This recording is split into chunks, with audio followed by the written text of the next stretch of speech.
பட்டுவாடா பண்றாருன்னு சொன்னா அவரை போல ஒரு தெய்வமான நீ கங்கா கிடங்கு சாவி பத்திரம் வர நெல்லு முட்டையெல்லாம் கடற்கரை. ஊருக்கு உதவி செய்யறதாக கனவு கண்டுகிட்டு வேலையில கோட்டை விட்டுறாத. இந்த பாதை கிடியூருக்கு போகாதுங்க. அது முன்னாலே சொல்லக்கூடாதா? இப்பதான் என்ன குதிரையை திருப்பிக்குவான்.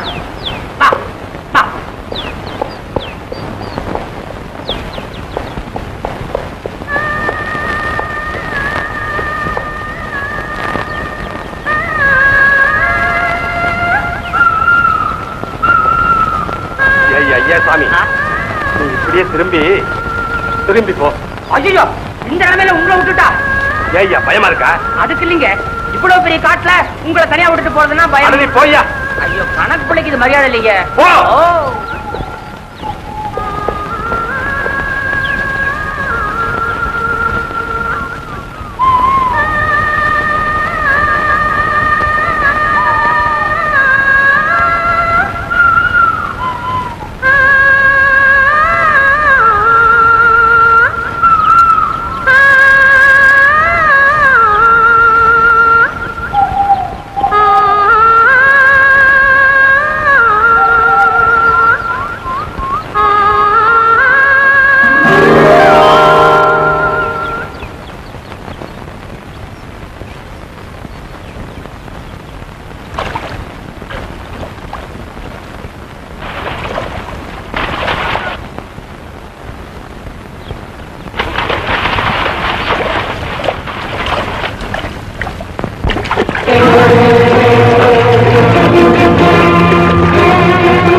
பொறிச்சு பழக யார்கிட்ட வர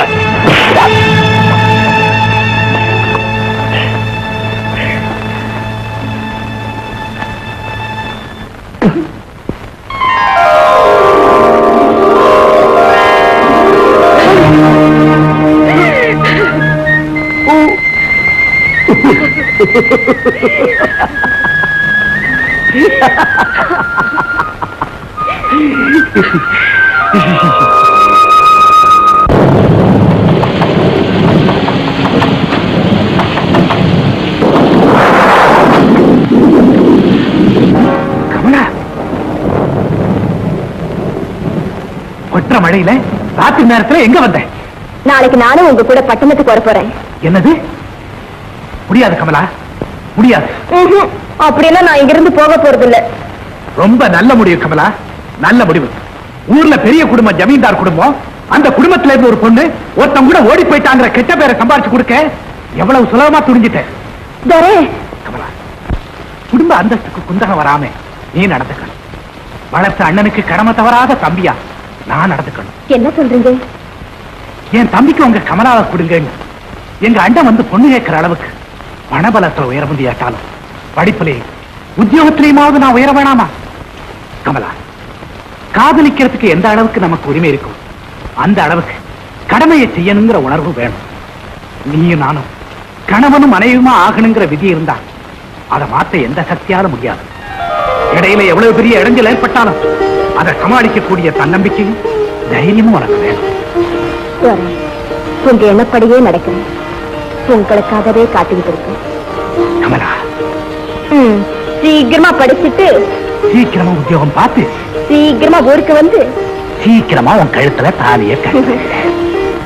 இப்போ சீக்கிரமா நான் இங்க இருந்து போகணும். அவ்வளவுதானே?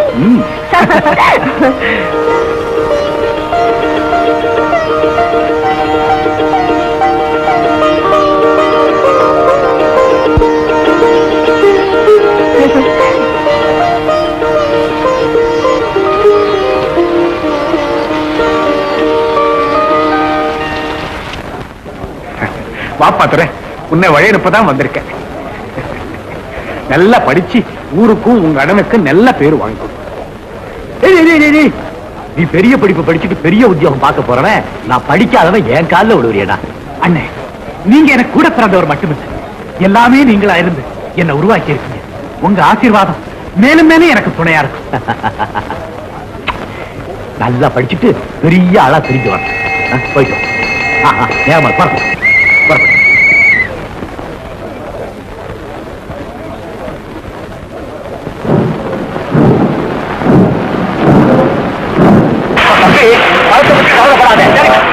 என்ன தேச்சு கொடுங்க, பணம் நான் மாசம் மாசம் அனுப்பிச்சுடுறேன். ராத்திரில கண்ணு முடிக்காத, போயிட்டு வரியா? கலந்து விட்ட படிக்க சாப்பிட்டுக்கிட்டே போ. ஜாக்கிரதா படிப்பா. ஏதோ நெட்டு போடு, நான் தான்ப்பா. எப்படி அவனை விட்டுட்டு போறது? எனக்கு போறதுக்கே மனசுதான் தம்பி. போயிட்டு வரீங்களா? ஜாக்கிரதை, ஒரு நெட்டு போடணும். அறுத்தக்கூடாது, அறுத்துறாது.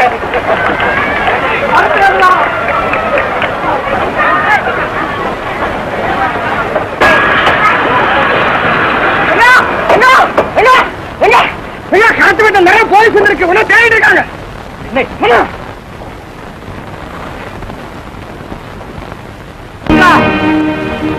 மாமா, நான் கேள்விப்பட்டதா உண்மைதான். இது எப்படி நடந்தது? நாம கேட்க வேண்டியது அவன் கேட்கிறான், முந்திக்கிறான். ஐயா, இது யார் செஞ்ச வேலை? அதைத்தான் நான் உன்ன கேட்கிறேன், யார் செஞ்சாங்க? எனக்கு ஒண்ணு தெரியாதுங்க. 100 மூட்டை திருடி வித்து போட்ட ஒண்ணும் தெரியாதுங்க. 100 மூட்டை நான் திருடி வித்தனா? ரங்கா, கிடங்கு உன்னுடைய பொறுப்புல தானே இருந்தது? ஆமா.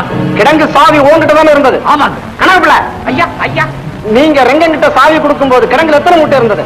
நான் எண்ணி பார்க்கும் போது 200 வந்துச்சுங்க.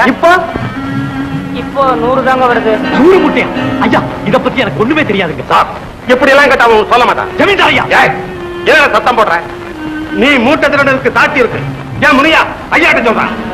ஐயா, நேத்து மத்தியானம் நம்ம பெரிய வாய்க்கா பக்கத்துல ரெங்க ஒரு வளர்ந்த ஆளுகிட்ட பணத்தை எண்ணி எண்ணி வாங்கிட்டு இருந்தா. ரெங்கா, நீ சொல்லு.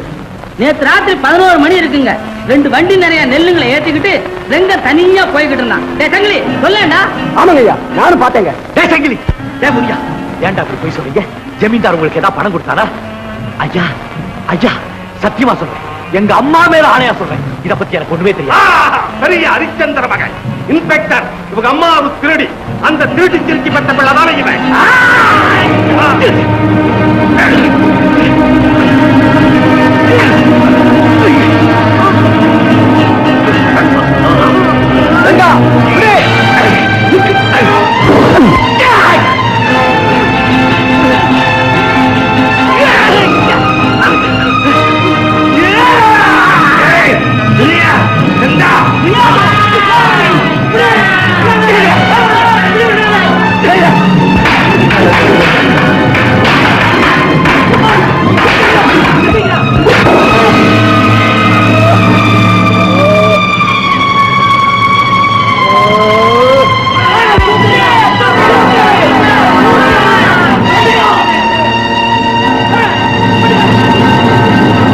நம்பிக்கை துரோகி, அரசாங்க விரோதி, பயங்கரவாதி, தனது பொறுப்பிருந்த தானியங்களை கடத்திய நம்பிக்கை துரோகி, கடமையை செய்ய வந்த போலீஸ் அதிகாரியை தாக்கிய அரசாங்க விரோதி, ஜமீன்தார் நாகநாதன் அவர்களை கொலை செய்ய முயன்ற பயங்கரவாதி, இத்தனை கொடிய குற்றங்களையும் ரங்கன் தான் செய்திருக்கிறான் என்பதை தக்க ஆதாரங்களோடும் சாட்சியங்களோடும் நிரூபித்திருக்கிறேன். ரங்கனை போன்றவர்களை நாட்டிலே வளரவிட்டால் அமைதி குறைந்து ஒழுக்கம் சிதைந்து சமுதாயம் சீரழிந்தது. எனவே கனம் போற்றாரவர் குற்றவாளிக்கு உயர்ந்தபட்ச தண்டனை அளிக்க வேண்டுமாய் கேட்டுக்கொள்கிறேன். இந்த வழக்க பத்தி நீ ஏதாவது சொல்ல விரும்புறியா? ஐயா, நான் படிக்காதவன். ஆனா பொய் சொல்லக்கூடாது, திருடக்கூடாது என்று சின்ன பிள்ளையில என் தம்பி படிப்பா, நான் கேட்டுக்கிட்டே இருப்பேன். அதேபடி நான் நடந்துகிட்டு தான் இருக்கேன். எனக்கு விவரம் தெரிஞ்சதுல இருந்து ஒரு தடவை கூட பொய் சொன்னது கிடையாதுங்க. விளையாட்டு கூட திருடினது கிடையாது. நான் சொல்றதெல்லாம் உண்மைங்க, நான் சொல்றதெல்லாம் உண்மை. ஆனா சத்தியத்தை சொல்றதா இருந்தாலும் சாட்சி வச்சுக்கிட்டு தான் சொல்லணுங்கிற உண்மையை நான் இங்க வந்து தானுங்க தெரிஞ்சுக்கிட்டேன். இதோ இங்க இருக்கிறவங்க எல்லாம் சாட்சி சொல்ல கூண்டுல ஏறப்ப சத்தியம் தான் சொல்றேன்னு சொன்னாங்க. ஆனா ஒருத்தர் கூட சத்தியமே சொல்லலைங்க ஐயா, சத்தியமே சொல்லல. எறும்பு கூட தனக்கு ஆபத்து வரும்போது கடிக்குது இல்லைங்களா, அதே மாதிரி தானுங்க நானும் செஞ்சேன். அது தப்புன்னா நீங்க என்ன தண்டனை கொடுத்தாலும் நான் அதை ஏத்துக்கிறேன் ஐயா. என்ன தண்டனை கொடுத்தாலும் நான் அதை ஏத்துக்கிறேன். அவ்வளவுதான் சொல்லுவேன்.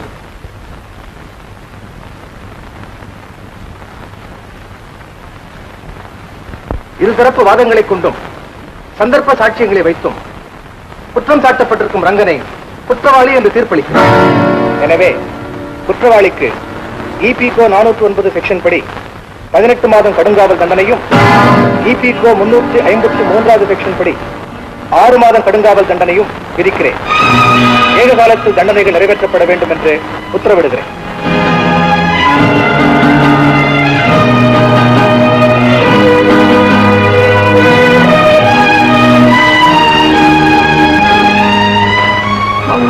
பாத்தியாரங்க, பாத்தியா பிரமாதமா பேசிக்கிட்டியே. நியாயம், தர்மம், சத்தியம் அதெல்லாம் பேசலாமே தவிர வாழ்க்கையில கடைப்பிடிச்சா கடைசியில முடிவுதான்.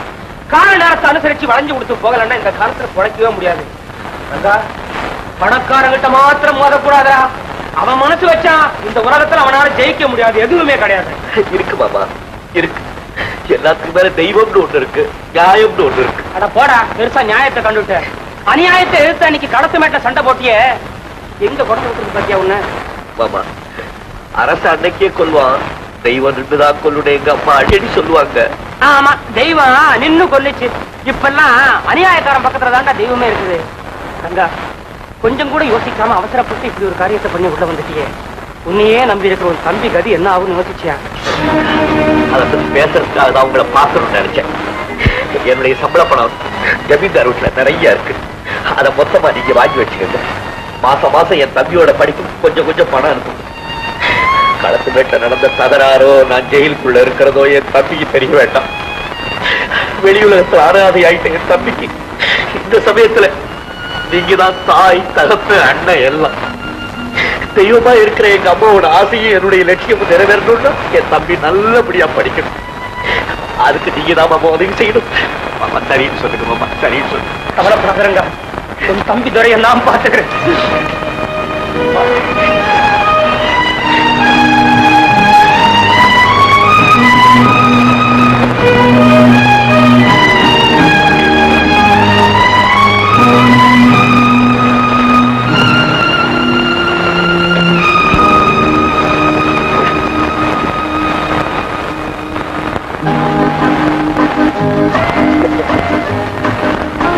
என்னங்க, முந்தா நாள் திருச்சாவேலிக்கு 5000 ரூபாய் கொடுக்க சொன்னேன், கொடுத்தியா? கொடுத்தாச்சு.